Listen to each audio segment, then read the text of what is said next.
Good afternoon. I'm Stefan. I'm here today with my good friend and colleague Henning. Good afternoon and welcome to our session. We're both developers, consultants and coaches at WPS Workplace Solutions in Hamburg. And we're also engaged in the German-speaking DDD community. And today we are here to communicate two ideas to you. The first one is we want to introduce you to domain storytelling as an additional tool for your modeling toolbox. Domain storytelling helps you to reveal the secrets of your domain by showing how people and systems actually work together. And we think when you start to think about business processes as cooperative work, you will see all kinds of opportunities how this will benefit your domain-driven design practice. So the second thing we want to do is show you how this domain storytelling technique can be applied in DDD. So I think we can all agree that it's crucial for domain-driven design to understand our business experts, our domain experts. And Henning and I, we've been using domain storytelling to facilitate discussions with our domain experts. And we want to share our experience with you. And what better way than sharing is there than by telling a story? Okay, and I'm the one to tell this story. And as Stefan said, we're from Hamburg, which is a port city not far from here. And since it's a port city, the story a story about seafaring. And what is seafaring today? Seafaring today is container shipping. So the story is this container is loaded onto this big container ship, the CMA-CGM Magellan, in China, in Shanghai, and then it sails all the way through half of the globe to Hamburg. So now we're in Berlin. I can say in Hamburg we have this building. It's called an Elbphilharmonie, and we also have an airport.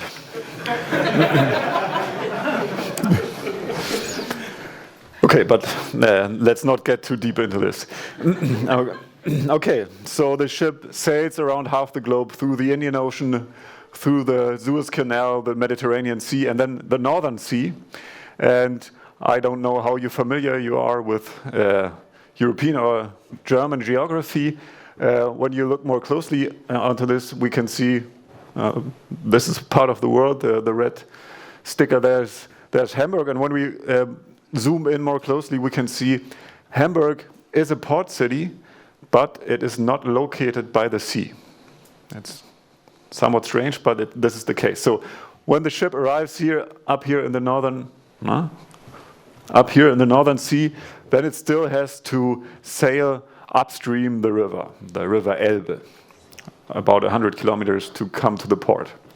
So when we look closely to this port, we can see when we compare this port to the open sea, then we can see this is very narrow. And also, compared to the open sea, it's shallow. And that's a problem, of course, because that's the opposite of a big container ship. A big container ship is wide and it has a big depth. And also, there is a lot of traffic going on the river Elbe. So even historical sail ships, you can see here. Okay, so how does this all fit together? How can this work? First answer, it can't. But the second answer, we find a way, we find a solution to bring the ship through the river. And it's done by a special authority we have in Hamburg, the so-called HPA, or Hamburg Port Authority. That's a special authority that takes care of this kind of stuff. For example, getting ships into the harbor and getting ships out of the harbor. And for this, they have a special department in the HPA and the Port Authority that's called the Nautical Center. You can see the Nautical Center here. And the Nautical Center, you can imagine a bit like the tower at the airport. So there's a radar on top, and there's a lot of windows where you can So you can look out on the river and see what's really happening. Is the radar telling the truth, or is it lying? That's important to see that. And like the tower is coordinating when can airplanes land and when can they start, this nautical center is coordinating when can ships come into the port and when can they sail out of the port. And to find out what's the right route to come into the harbor and to not make collisions with other ships, to not run on the ground, before they carry the maneuvers out in real life, they simulate it. So when the ship collides with another ship in the simulation, that's not so bad as when that happens in the real life. And traditionally, this simulation is done with this. Big pieces of paper, so-called depth maps. What's a depth map? That's a big piece of paper with something white here at the outside and something colorful in the middle. The colorful in the middle, that's the river, that's the stream. When we zoom more closely into it, then we can see these colored things, they are numbers. So-called depths. Every of these number is a depth. So from the surface, at this point, we have 11.5 meters till the ground of the river. So metric system we're using here, although it's seafaring. So, and you can see other details here, things like these lines here, so-called contours. They are for every 4 meters or for every 1.5 meters we have these lines. So here are a lot of lines. There it's getting shallow very fast. Yeah, and there's the seaside coming. Okay. Of course, the depth maps and these depth on the depth maps, they don't fall from the sky. We have to collect them somehow. And there's a special infrastructure in the harbor that's taking care of this. We have special ships, so-called sounding ships, or Peilschiffe in German. They are called sounding ships because they have an echo sounder on board and measure with this echo sounder the depth of the harbor. Or in German, die peilen die Tiefe. Deswegen heißen die Peilschiffe. And interesting detail, it's called Depenschriever. That's some weird northern German dialect, which basically means depth rider. Tiefenschreiber, Depenschreiber. Okay, and these ships, they sail through the port, or every day through a different area of the port and measure the depth in this area. Because the harbor is so big, they cannot do the whole harbor in one day. So they only take one area every day. And in the evening, when they're done with their work, then they send this collected depth into the cartography department of the Hamburg Port Authority. The cartography department we can see here is located in the so-called Speicherstadt.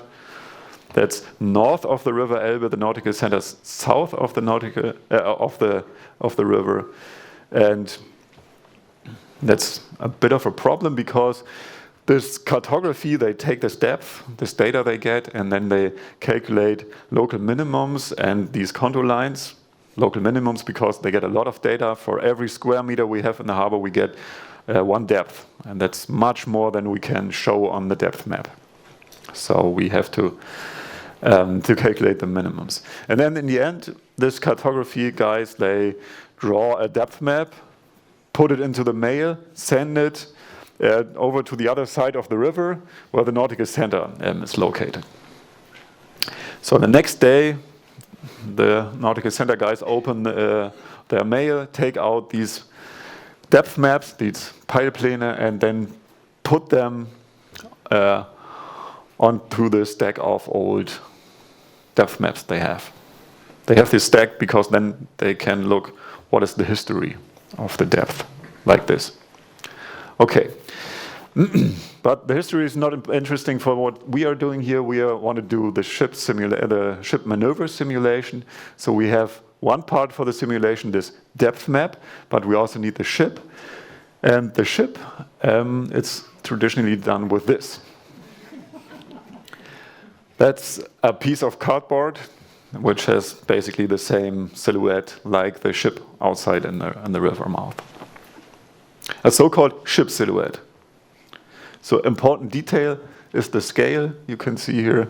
It's a good thing when the scale of the ship silhouette and the scale of the map are the same.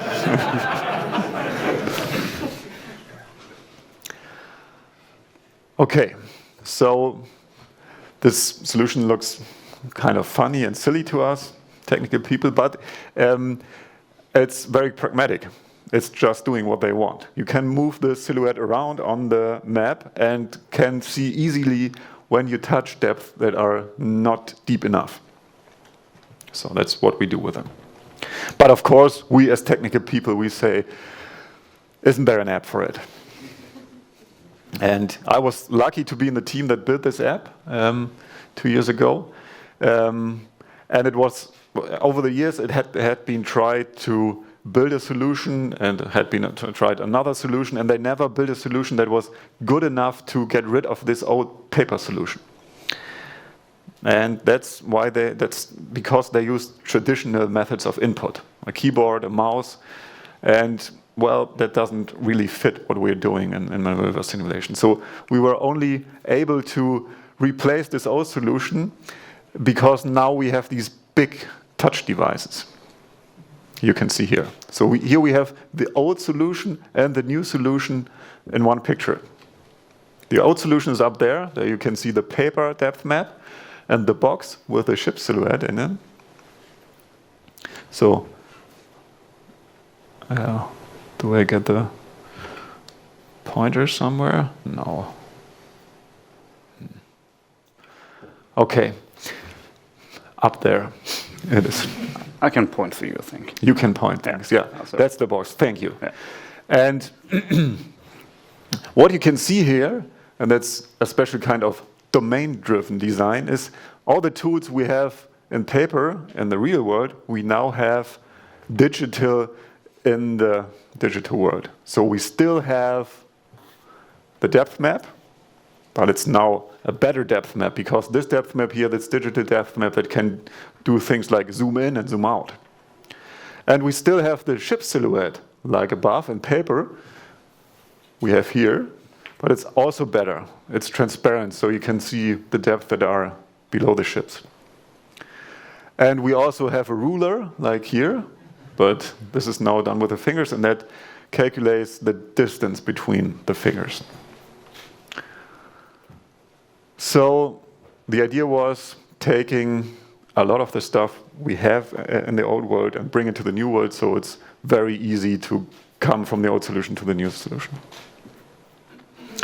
And here in this video you can see that the simulation is still done the same. They still move around the silhouettes, now digital silhouettes, over the table. Okay. The reason why Henning was able to tell you this story is that a few years ago, the domain experts of this domain told him the story. And back then, they didn't use pictures and PowerPoint slides. Back then, we used domain storytelling. And this is how we did it. So please welcome here with me two domain experts from the Port Authority. There's Henning, the navigating officer. Ahoy! Navigating officers often used to be captains at sea. That's why Henning is allowed to wear the captain's hat. And also here with us today is Henning, the cartographer. Good afternoon. Okay. So imagine I'm a developer from Workplace Solutions. We are trying to understand this domain, trying to get a first glimpse of how maneuver simulation works. So we have our domain experts, we have a big, nice whiteboard. I brought my sticky notes, of course, and now we'll try to model this, a big picture of this maneuver simulation process. So, Henning and Henning, as I said, I'm interested in a very first coarse-grained look into your day-to-day work. So what's the first thing when you need to plan a maneuver? Okay, maybe I, Henning the captain, start with this. I'm I'm not Henning the captain, I'm Henning the nautical officer, sorry.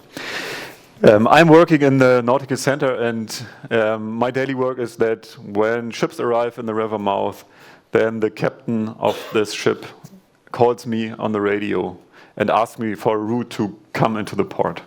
Okay, so there's a ship's captain, and the captain asks you for a route. That's right. What do you do then? Okay, then I take out my depth map, put it on the depth onto the map table, and I take out a ship silhouette. Okay, slow down a bit. So you put the ship silhouette on a depth map, but what are these things? I have no clue what you're talking about. Okay, that's where I, the cartographer, come in. I am the one who makes these depth maps, or create these depth maps. So how do you do that? Okay, so I think I have to start a bit earlier. We have these special ships called sounding ships, and they sail through the harbor and measure the depth. Okay, so I'll make some room here on the whiteboard. So you say there's a sounding ship that measures depth, right? That's right. Okay, and once they're done, they send the depth to me, to the cartographer.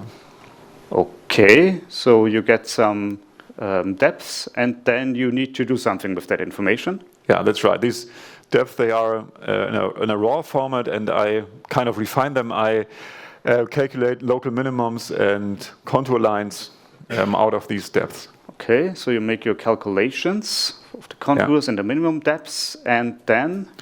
Then I draw these things onto the depth map. Okay, so you draw the depth map, and then you upload it somewhere on a server or SharePoint? No, actually I send it via mail to the navigating officer. Okay, so we're talking here on paper. That's right. Okay, so that's why I draw it, and then. Okay. I see. And so, how often do you do that? Like once a month or once a week? That's done every day on a daily basis. Every day, like all of that. All of that is Okay. That's basically what happens in one day.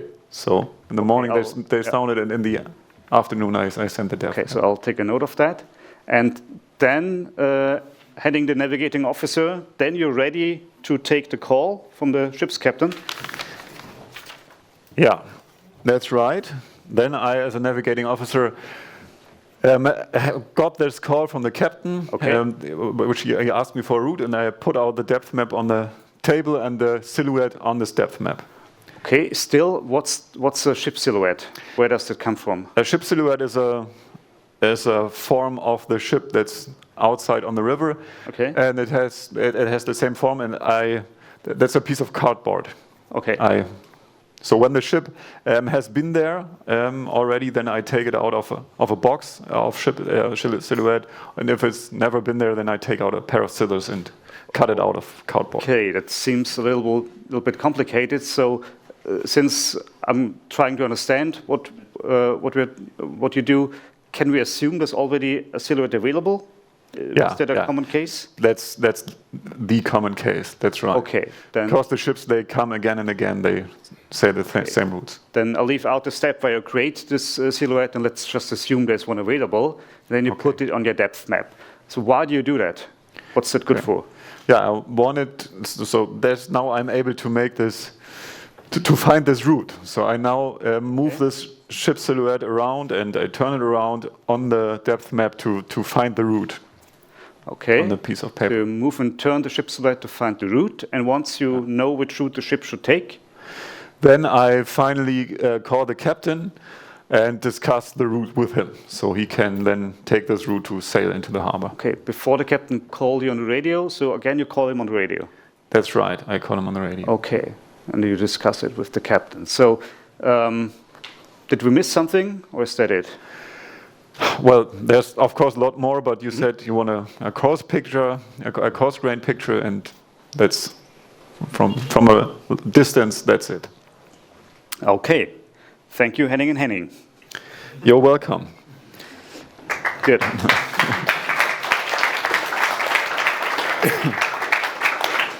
Okay. Although this is an oversimplified example, I think it illustrates nicely how domain storytelling can work. And now that you've had a first glimpse of how it works, I want to explain exactly what's the idea behind it. Okay, so I guess the first thing you've noticed is we record the story using a pictographic language. And we distinguish two kinds of symbols. We have a symbol for actors and symbols for work objects. And we have one kind of arrow that's for activities. And we also use textual annotations. To add concrete meaning, we add text to these symbols. So it's not just a pictographic language, there's also some text in it. If we look at the symbols a little bit more closely, we actually distinguish different kinds of actors. So most commonly, we have something like a person, people, a system. In our container shipping example, there was even this little ship, the sounding ship, that was an actor because it did stuff. We also use different icons for the work objects.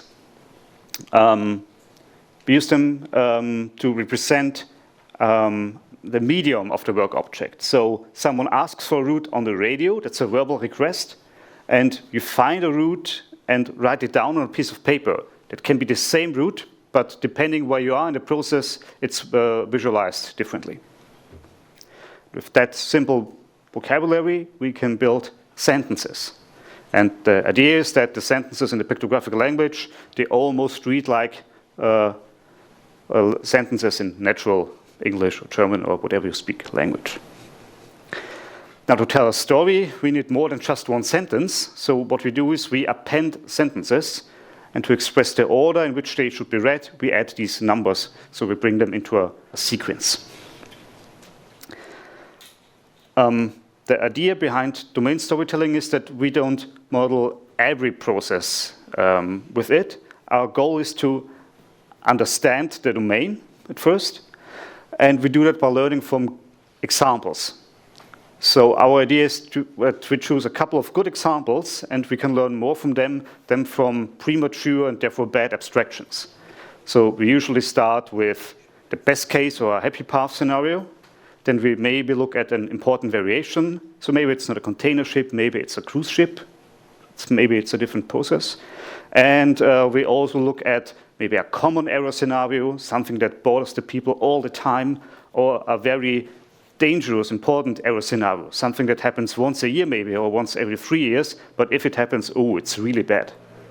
So these are the kind of examples that help us to gain domain knowledge. And it's important for us that we model these examples so that everyone who is participating can see the picture evolve. So that's why we use, for example, whiteboards. And over time, we found ways to combine whiteboards and sticky notes, so it's easier to refactor the model when you're modeling. So there are some best practices at work. When I do it, well, I always complain that I'm really bad at drawing things. So I came up with the idea of having this whiteboard kit. So I took some Google material icons that are free to use and made my own little kit, laminated it, put some magnets on it, and now it works fine. And you can download a template for that on the domainstorytelling.org website and build your own kit. And again, it's common to adapt the set of symbols for your domain. So the template is for typical office work. Henning is a big fan of smartboards, surface hubs, and whatnot. So that's what he likes a lot. And the latest addition in this set of tools is the modeler that colleagues of ours built.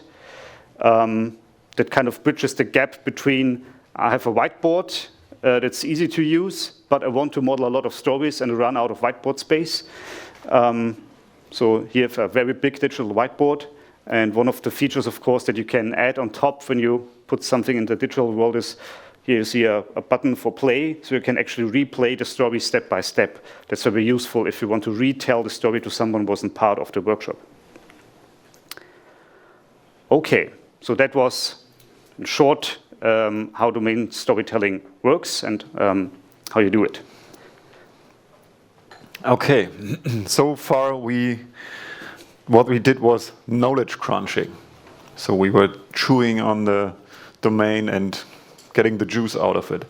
And of course, there's more than that to DDD. And since this is a DDD conference, let's look more closely on what can domain storytelling help us with when we're thinking about domain-driven design. So Stefan and I went to the Explore DDD conference in Denver a couple of months ago, and there Paul Rayner put this picture on a flip chart, and he says, when I look at DDD, I see these three pillars. So we have DDD in the middle, and then we have strategic design, collaborative modeling and code. And the ubiquitous language is somewhat overarching it all. So because we need the ubiquitous language everywhere. In the end, it's a ubiquitous language. Well, so obviously, when we talk about ubiquitous language, we see a lot of domain words in these domain stories, and they are all candidates to become part of the domain of the ubiquitous language. All these words we can see here are not technical words, they are domain words. Cartographers, depth, sounding ship, nouns, but also verbs. Send, draw, calculate. All words for our ubiquitous language. All words that should, in the end, be part of our code, part of our domain model. Okay, so, and when we think about this modeling and code, that's actually what we're doing. We're taking these concepts from the domain and put them into our domain model, into our software architecture, into our code. So when we have this part of the domain story, the nautical officer moves the silhouette with a length, then we can see typically these work objects we see here, the things our domain experts, our actors are working with, they are candidates to become building blocks in our domain model. So classes, typically. So the silhouette, for example, that is probably a class that will be an entity. And the length, that will probably a value object. Okay, so we can see the things, but what I think is even more interesting is what we are doing with these things. What's happening to them. We can see the silhouette is moved. So with these activities, we have candidates for methods, for behavior, for the entities, for the building blocks. So the basic rule is work objects become entities and value objects, activities become methods. Or commands. Or commands, if you're not object-oriented on the other side. And what we can see here, this is something that our domain experts can understand. Domain storytelling is a medium, is a notation that's meant to be for communication between developer and domain expert. And here, there we have a starting class diagram. The next thing that will happen is that we see the silhouette. The class silhouette uses the class length because the entity silhouette knows the value object length. And this is something for us. That's something for developers. That's more or less UML. So UML is something that's also a great tool, but it is a tool for communication between developers, not a tool for communication between developer and domain expert. So a class diagram is not a good idea to be used, to be shown to a domain expert, because he doesn't know what classes and methods and all this strange stuff is. But he can understand these simple icons here. Okay, so that's how we come from the domain model, from the domain story to a domain model to code in the end. Okay. Good. So now Henning told you about collaborative modeling, about ubiquitous language, about tactical design, or as it's called here, modeling and code. Now what about strategic design? Again, we have some ideas for that. So to talk about strategic design and how to find context boundaries, we go back to where we started. We go back to our domain experts and their activities. Okay? So our view or perspective on bounded context and finding context boundaries is pretty much shaped by this view of business experts, domain experts doing stuff.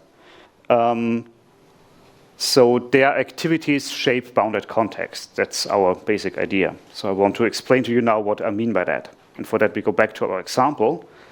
So we see here, again, our navigating officer.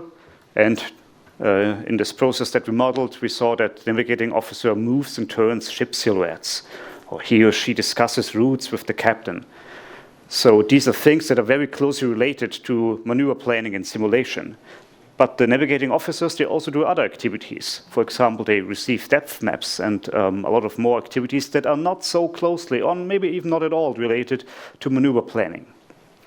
So it's not our choice as modelers or as developers to decide what belongs together and what doesn't. So we have to take the domain expert's perspective, and from their perspective, they can easily identify things that somehow belong together. Okay? So when I said before, activities shape bounded context, I should be a little bit more precise. So activities that belong together shape bounded contexts.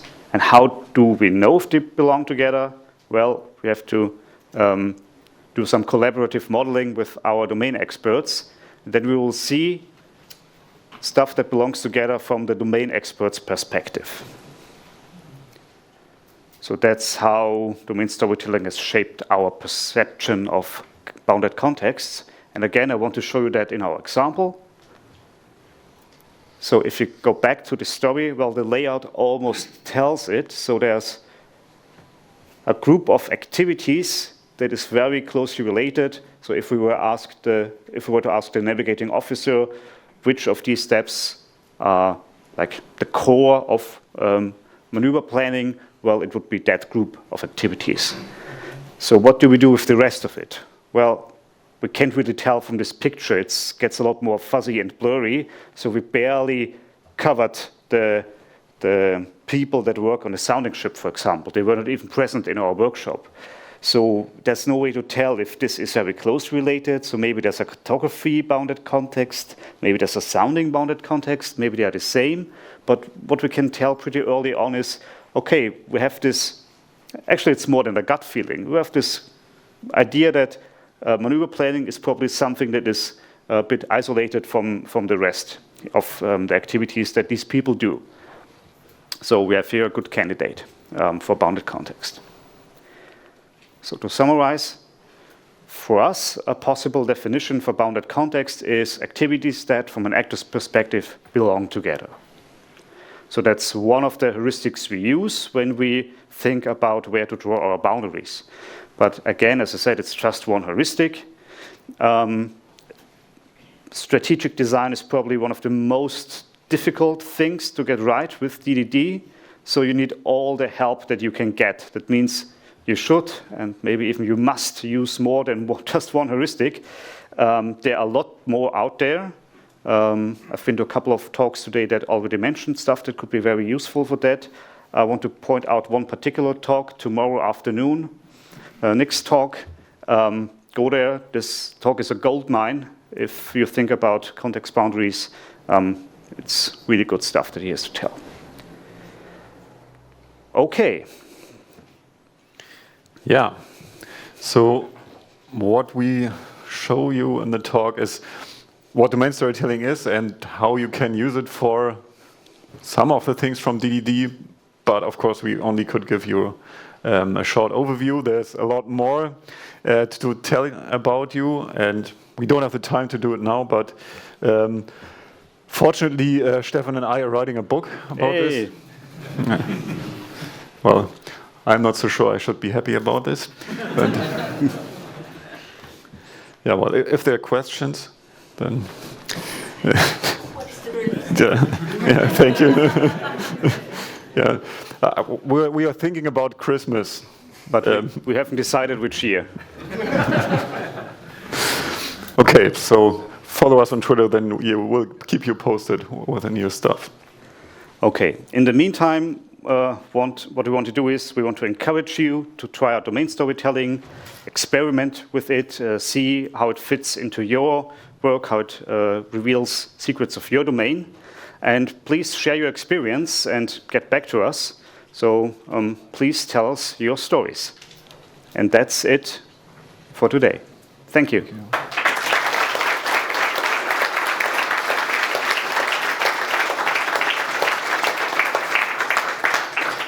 Okay, yeah, and we have a lot of time for questions, if there are questions. Yeah, that's you. Great. Well, I also have a question, how you know who you should invite to storytelling, because you can maybe at the beginning, you can say the cartographer is enough, and then you are missing the other person. So how do you make sure that you have all the people who are story presenting that tell me this whole story? Okay, so I repeat the question for the recording. The question is, how do you know which are the right people to invite to your domain storytelling session? And I will answer the question for the recording. Okay, so... but also for you. Yes.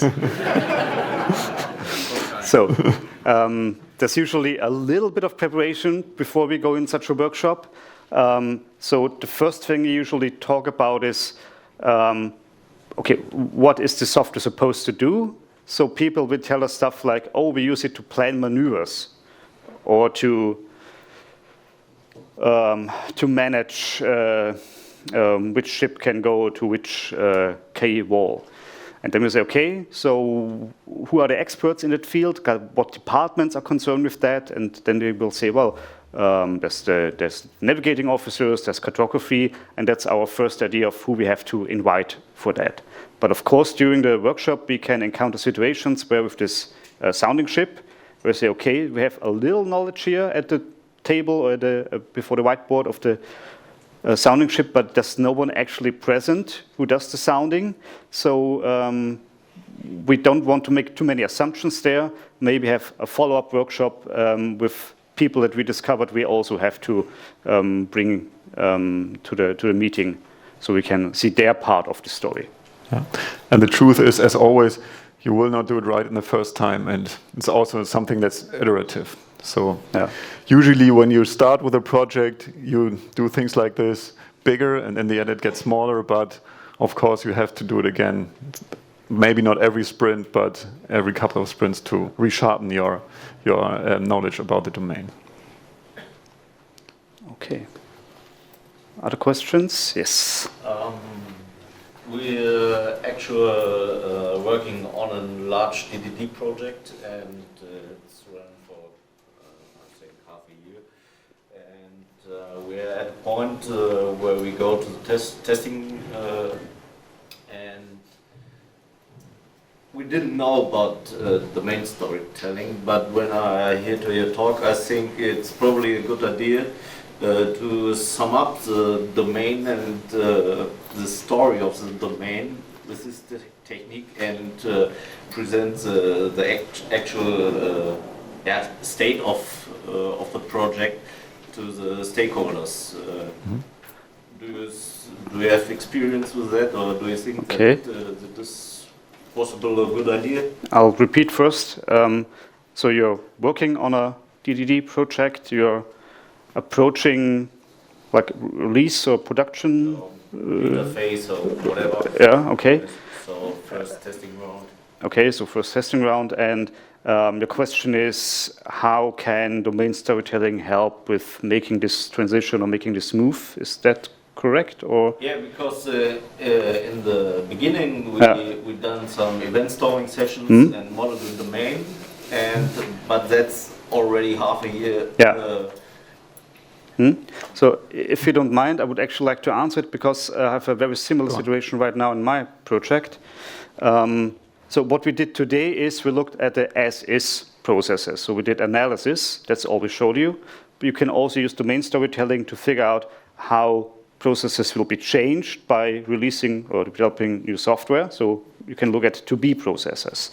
And for example, what I do in my project is, it's not really an agile approach, it's incremental. That means we have 2 release dates. We release a first version, and then half a year later a second version. And for to get the the process is working, we said, okay, we will model with our domain experts how they want to use the software after the first release, and then how they will use the software after the second release. And by that, we discovered some gaps in the requirements, because we discovered that in their heads, they wanted to do stuff that was planned for the second release already in the first release, and then we had to find like some intermediate solutions and make them ready for the first release. So it helps to visualize the intended use and how it will change processes. You can actually point at things and say, okay, you will not do this like that anymore. In the future, we'll do it like this. Mm. And also, we used it here for finding out what's happening in the domain. You can also use the notation for documentation to show how our process, what are our processes. Yeah, I tend to disagree a little, but documentation is maybe another topic. Yeah. Okay. Next question. Yeah. Yes, I wonder if you're familiar with user story. I have experience with user story mapping and how you would compare that with this. Yeah. So the question is, if we are familiar with user story mapping and how we would compare domain storytelling to that. And you want to answer, or? I can answer, if you're fine with that. Yeah, we've tried user story mapping as well, and there are some similarities, and there's a little bit of overlap, especially when you do user story mapping for the more, let's say, coarse-grained layout of the process. So actually, I had the chance once to do both in the same project, and for me, I'm a little bit biased, of course, for me, domain storytelling worked better for that. But when you look at a domain story, you can actually pretty easily think about requirements or user stories. So what I would do is like go from one activity to the next. That's maybe too coarse-grained for that. If you go one level in more detail, you can go through the activities and think about, okay, this arrow or these two arrows, these activities, they would like be a user story. And if you have that granularity, you can use user story mapping to fit things together. So kind of take the process, bring it into a different shape, so you can add your user stories and do your release planning. And that works rather well, I think. So yeah. Start with this and then break it down to I would do it like that. Still, if you're happy with user story mapping, do user story mapping until you run into a problem. And then, as I said before, actually many people have said it today, and that's really cool. It's just another tool in your toolbox. If you run into problems with one tool, maybe switch to another one to add a new perspective on things and get out of the mess. Yeah. And one more thing, user story mapping is a means to build a product backlog, a prioritized product backlog, and domain storytelling is more about looking what's happening, what are the processes. Of course, there's an overlap, but they're a bit different viewpoints. Okay. Yeah, it's a similar question actually.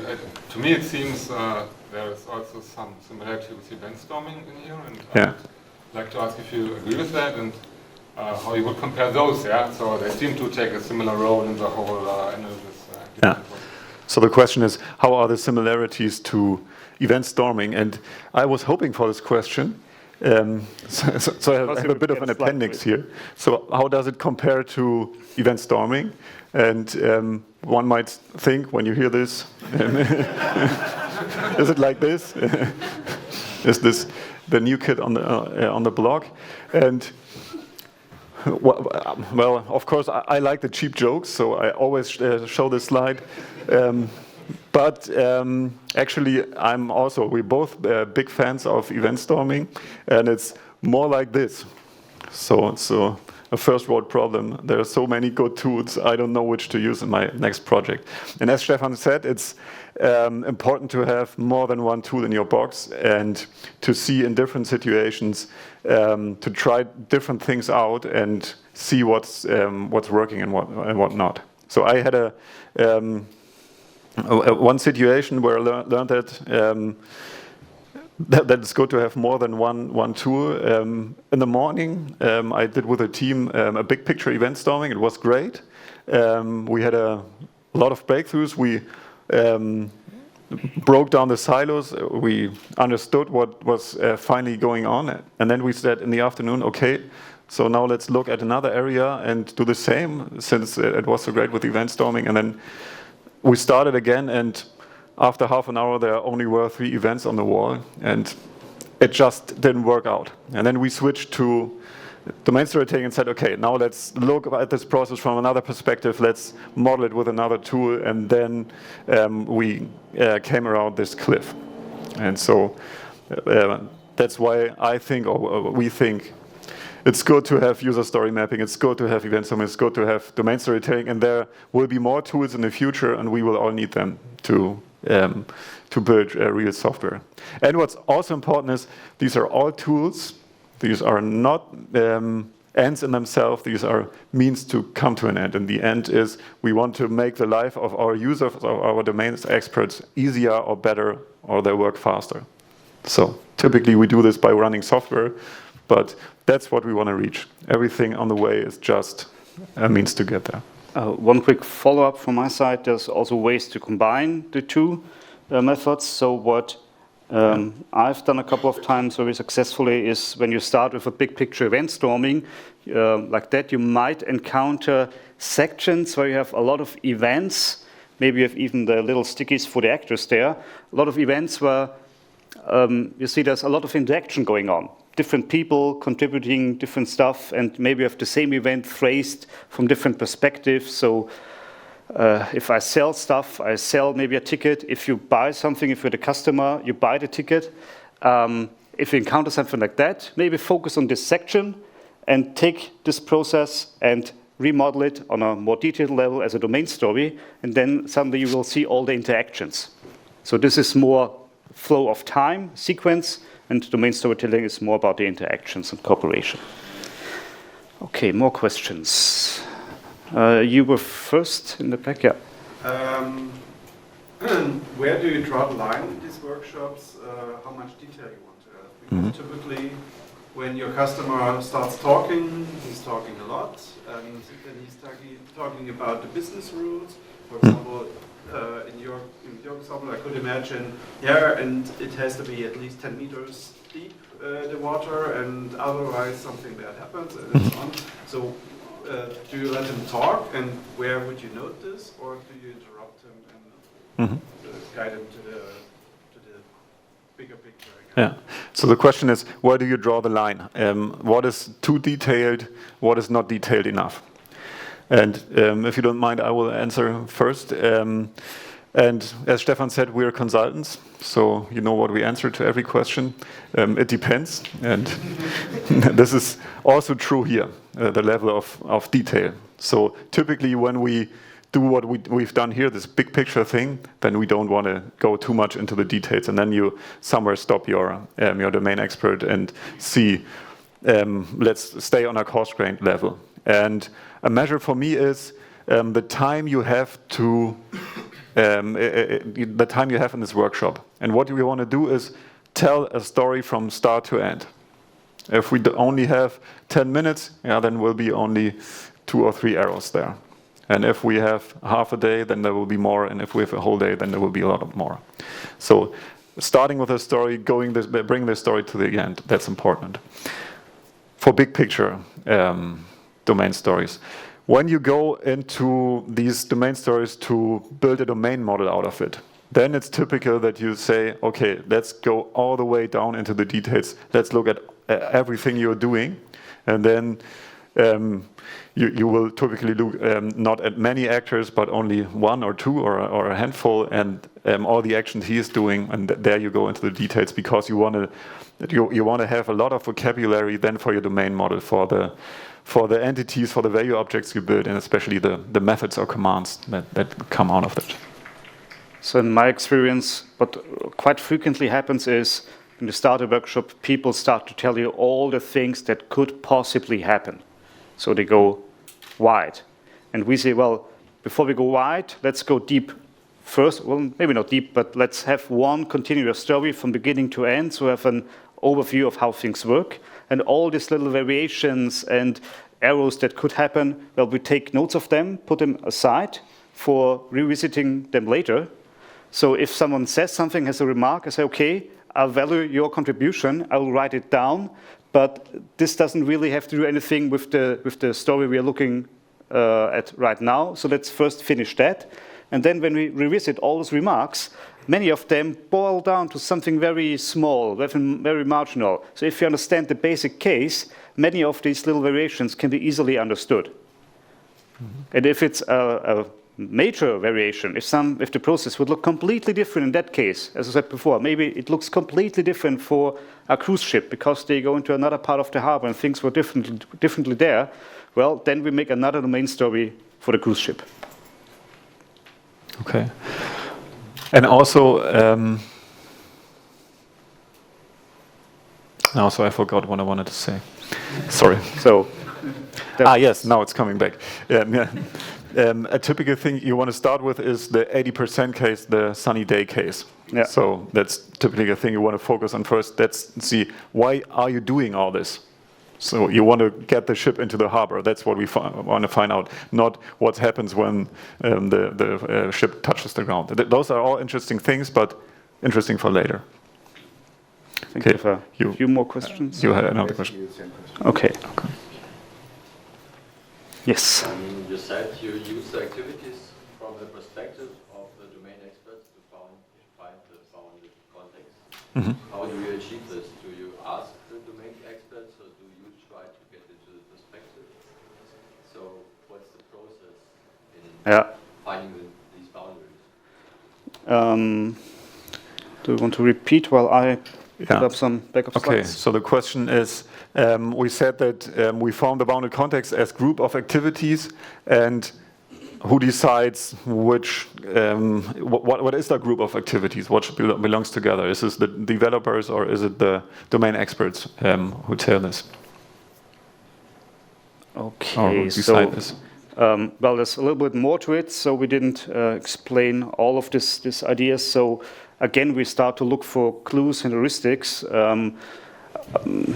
I'm going to do this rather fast. Maybe we can have a chat later, because I think we're running out of time slowly. So again, if we look at it, and we have still, from this first glimpse that I explained you, okay, there may be something like maneuver planning, there may be something like cartography, but where exactly are the boundaries? Well, we look at, for example, you see that they're connected. Cartography produces something that is used by maneuver planning.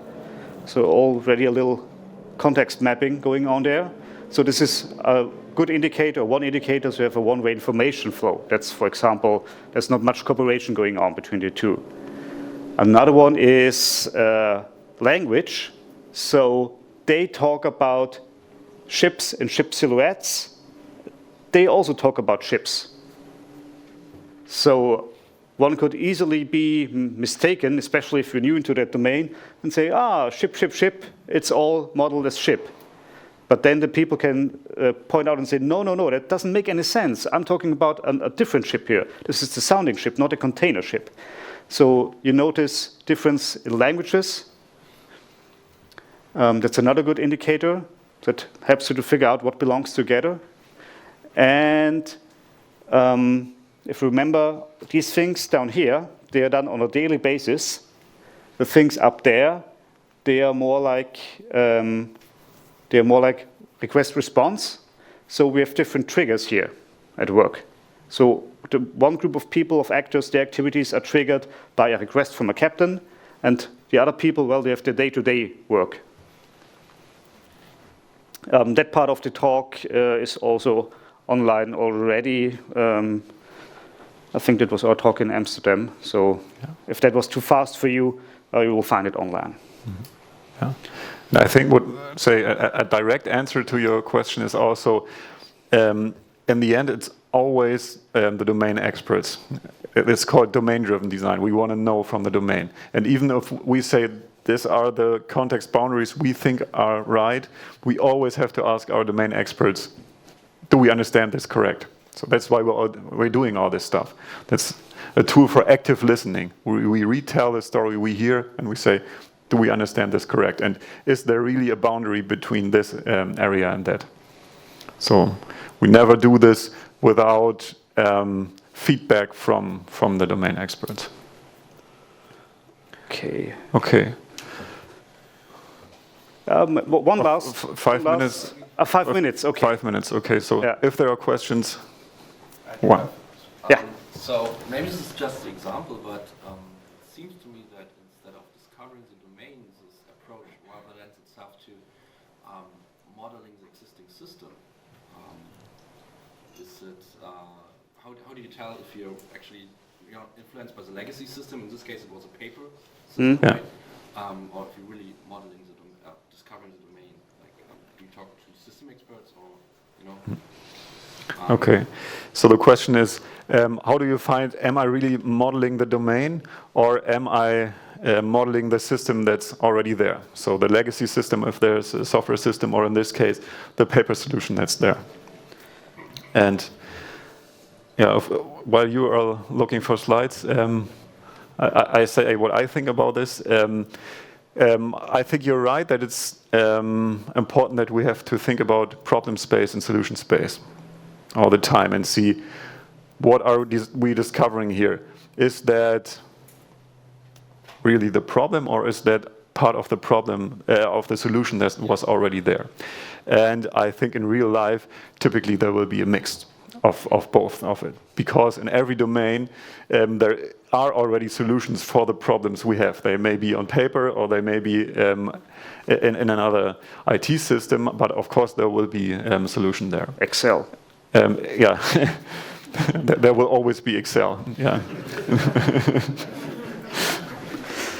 And interesting is that you want to know both. You want to know the problem, and you want to know the solution that's already there, because the solution that's already there will also help you for your solution, because they have done some good decisions and bad decisions, and probably you want to learn that and take that into your new solution as well. So we did this a lot when what Stefan put on here. We can see a lot of this paper solution is now in the system again, because we said over the years, over the decades, they made their solution better and better and better, and we don't want to lose all this new domain knowledge, this new solution knowledge that was gained. We want to keep that in our software as well. But it's also a good example that it's not one-to-one copy of the old process or the old way of doing things, because if you put something into digital solutions, you have also a lot of opportunities. So things have changed. For example, now they can zoom. That's a completely new feature that changed the way how they do things and how they work. But yes, yeah. Short but answer also is, it's a kind of an evolution. Yeah. No, it's another step. Yeah. There's still always the danger of just remodeling what you see in the problem space, or remodeling existing solutions, and that's a tricky path sometimes. Yeah.